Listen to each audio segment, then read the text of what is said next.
Descubra como as regras de casamento são surpreendentes e diferentes nas religiões ao redor do mundo. Apesar do casamento ser um conceito universal, as regras e tradições que o cercam podem variar amplamente entre as diferentes crenças. O meu foco aqui é chegar à resposta: quando se rompe o casamento, o que acontece depois em nossas vidas? Revelarei no final desse vídeo sobre o que é o matrimônio perante Deus no cristianismo. Fique comigo e me acompanhe, valerá a pena.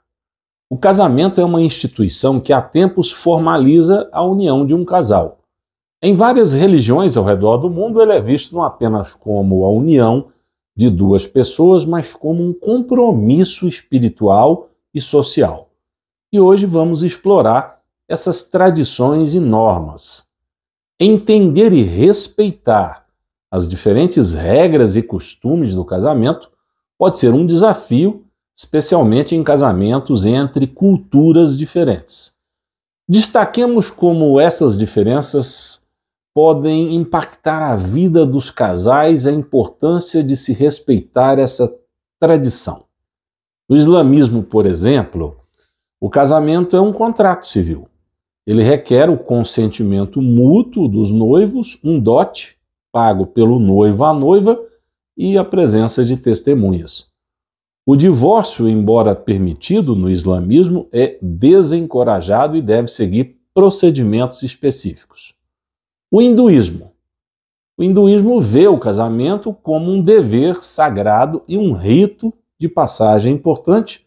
As cerimônias hinduístas são ricas em simbolismo, incluindo rituais onde os noivos dão 7 passos juntos, cada um simbolizando uma promessa. Já no judaísmo, o casamento é uma cerimônia que inclui a leitura de um contrato matrimonial. O divórcio é permitido, mas requer um documento especial. E no budismo tibetano, o casamento é considerado um ato secular e as cerimônias podem variar amplamente. Essa diversidade das regras de casamento ao redor do mundo é impressionante. Cada religião tem suas próprias normas e tradições, refletindo seus valores e crenças. Nos casamentos interreligiosos, é fundamental entender e respeitar essas diferenças para uma união harmoniosa. Mas aqui em nosso canal Transmite Fé, o conceito é sobre o cristianismo. Na nossa escola Transmite Fé, é esse cristianismo genuíno, aquele que veio diretamente da fonte quando Jesus nasceu aqui no planeta Terra, o nosso Deus encarnado. Nas tradições do Império Romano daquela época, do nascimento de Jesus, o casamento era tríplice por lei. Eram 3 leis. 2 eram leis não obrigatórias e uma era lei obrigatória. Dentro das 2 leis não obrigatórias, poderia casar-se até mesmo com uma escrava sem ter esposa legal, onde ela seria apenas uma concubina lícita e continuava-se solteiro, podendo posteriormente, a qualquer momento, se quisesse, tomar uma esposa legítima de boa família. No terceiro caso da lei obrigatória, essa envolvia cerimônia, a qual estipulava que um sacerdote deveria unir o varão à esposa legítima diante do altar e em seguida já estaria casado e não mais solteiro. E o que Jesus falou sobre tudo isso? Quando foi o primeiro pronunciamento de Cristo sobre esse assunto? Foi justamente no Egito, quando criança, tendo a plenitude de Deus dentro de si, ele revelou de forma clara o que é o casamento perante Deus. Jesus disse, quando o romano Cirenio estava enamorado de Túlia, abre aspas, não sou um senhor das coisas do mundo, por isso, de minha parte, estais livres em assuntos mundanos.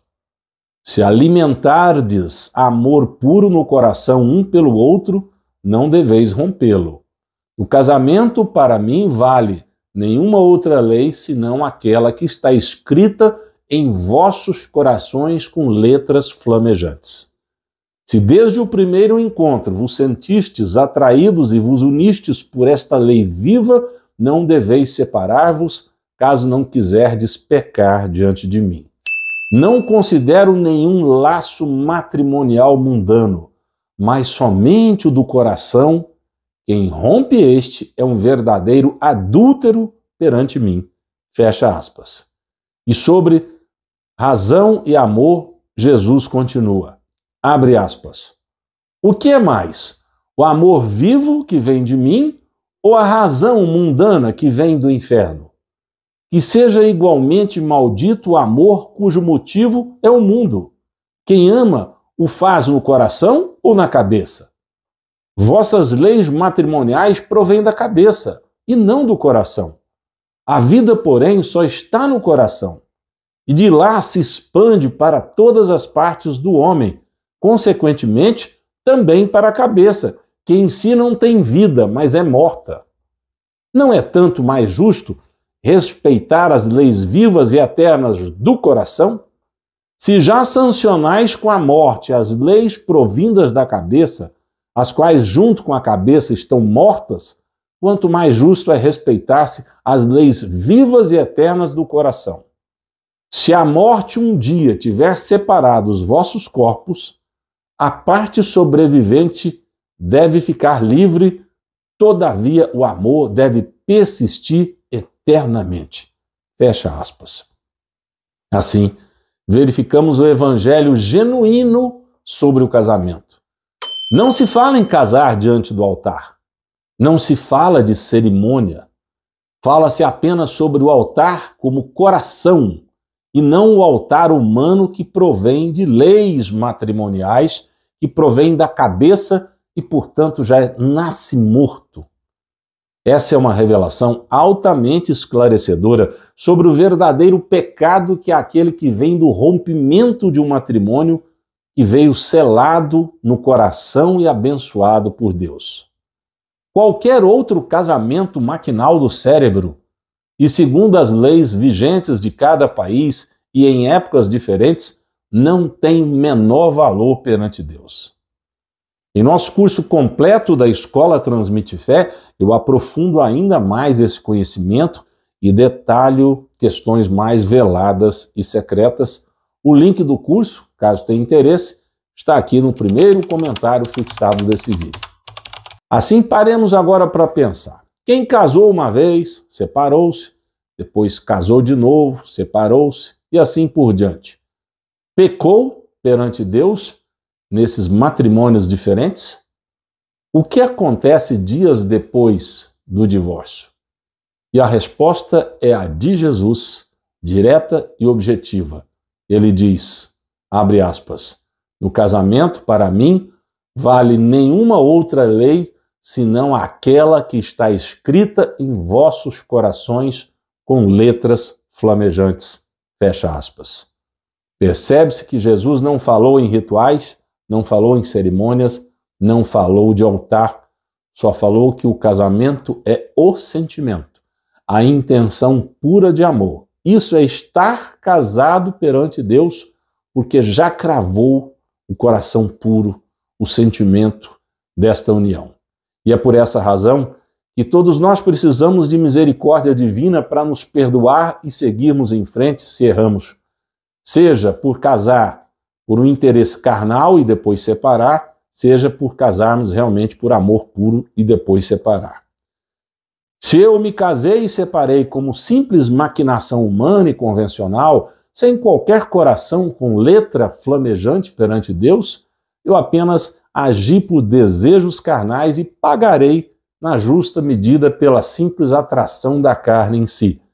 Mas se eu casei do fundo do meu coração, selado por letras de Deus, numa intenção pura de constituir uma família, caso eu separe, serei adúltero perante Deus e a pena é severa, pois esse matrimônio foi para toda a eternidade. Seja em qual situação você ou eu estivermos, não vamos desanimar. Deus está pronto para nos redimir, desde que haja um profundo reconhecimento de nossa falha humana e um pedido de perdão perante Deus. É vida que segue, nós todos estamos aqui em constante aprendizado. Não perca o nosso próximo conteúdo, é o meu convite para você ver o vídeo que aparece aqui na sua tela, é uma reflexão sobre o sentido da vida, a palavra que transmite fé.